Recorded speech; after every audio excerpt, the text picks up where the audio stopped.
Big discussion Wednesday morning after the college football playoff committee released its rankings on ESPN. Had Stephen A. Smith, Mad Dog, Feinbaum. Mad Dog wasn't hearing what he wanted to hear. Here's what Stephen A. Smith had to say about would one-loss Georgia get in over one-loss Texas? Who would you pick? Stephen A. says Georgia, the two-time defending champions. Georgia is doing whatever it wants to do. Whatever Georgia has been called on to do, and I'm parenthesis, they've done. And he goes on to say, if I have an opportunity to get them in, to be the man, you got to beat the man. I am not just going to take them out to give someone with the same record, same amount of losses a chance. I'm going to put the two-time champion up in there. I'm going to see who is going to take it from them. So I agree completely with where Stephen A. is coming from. I'm not doing a great job of articulating this. This is why I think Georgia is probably closer to being in with a loss to Alabama than people think. First of all, the caveat, the disclaimer, I think Georgia's going to beat Alabama, but that's me. And the other caveat is we don't know what's going to happen out there. We don't know what's going to happen with Florida State. We don't know what's Florida, Louisville. We don't know what's Texas Tech.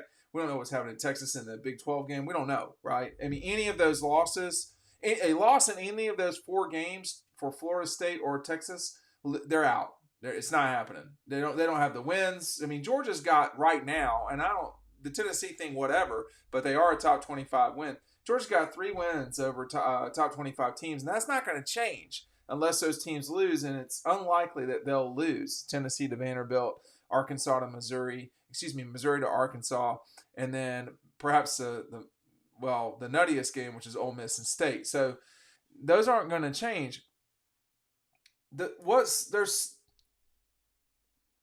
There's a lot still that can get wrong here. I'm not as clear. I watch more college football than anybody that I'm aware of. Whether it's live, tape, with our 3 TVs on Saturdays, whatever. I consume way too much of it. And I'm just here to tell you, Georgia is one of the best 4 teams in the country, irrespective of what happens over the next 2 weeks. Now, I don't think you can really make the argument that if you lose to Georgia Tech, you belong in the college football playoff. But I would say if you beat Alabama and you don't beat Tech, you'd still get in because they would. That would really be pushing it, though. That said, where I have a problem with everything is, if Georgia, unless they collapse somehow, they are one of the best 4 teams in the country. It's obvious. It's clear. The results speak for themselves. The eyeball test speaks for itself. I don't know who is sort of obviously top 4 as well. For me, Oregon is, but they have a loss to a team that we're talking about here. And there's so much that's going to happen in the next 2 weeks with Michigan, Ohio State, Georgia, Alabama, Texas with the Big 12 championship game, as well as, very specifically, Oregon and UW.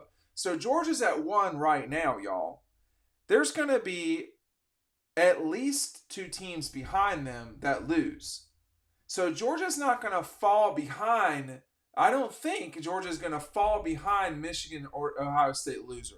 That's just not going to happen. But it seems unlikely.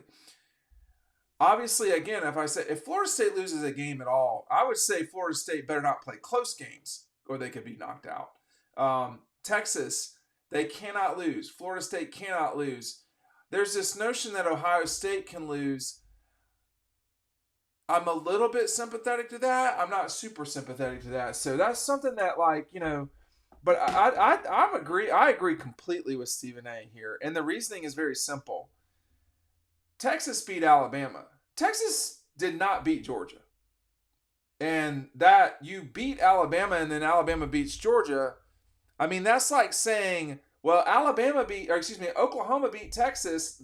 Therefore, whoever Oklahoma's lost to, UCF, Oklahoma State, we know that that's not how it works. So head-to-head matters, but head to sort of head does not. And that's the big thing. Hey, make sure you're getting our 2024 recruiting guide. That's going to press very soon. You can get it by picking up Double Dawgs. The link is out down below. You can sign up for our newsletter, and there's going to be a drawing in early December as to, I don't know, 5, 10 people that will get it. I'll have to do the math. So make sure that you're signing up. But you can get these now. You can get this for free with Double Dogs. I'm getting confused. I'm like a weatherman up here. The link for the newsletter as well as that is all down below. Oregon's better than Washington. Oregon lost to Washington. Texas is better than Oklahoma. They lost to Oklahoma. Alabama right now is better than Texas. So we got kind of a merry-go-round right now. If Alabama beats Georgia, I'm not sure you're going to hear me say Georgia's better than Alabama. For the season, they probably are. But for when it's time, you got to do it when you got to do it too. And that's so much of what's great right now about college football. Could y'all imagine if we were in a BCS situation right now and you had the possibility of a Rose Bowl determining the national championship when the number one team would go play in the Sugar Bowl against, man, I don't even know how that would, well, it would have to be Texas in this scenario. But, it could really be, just not a good situation.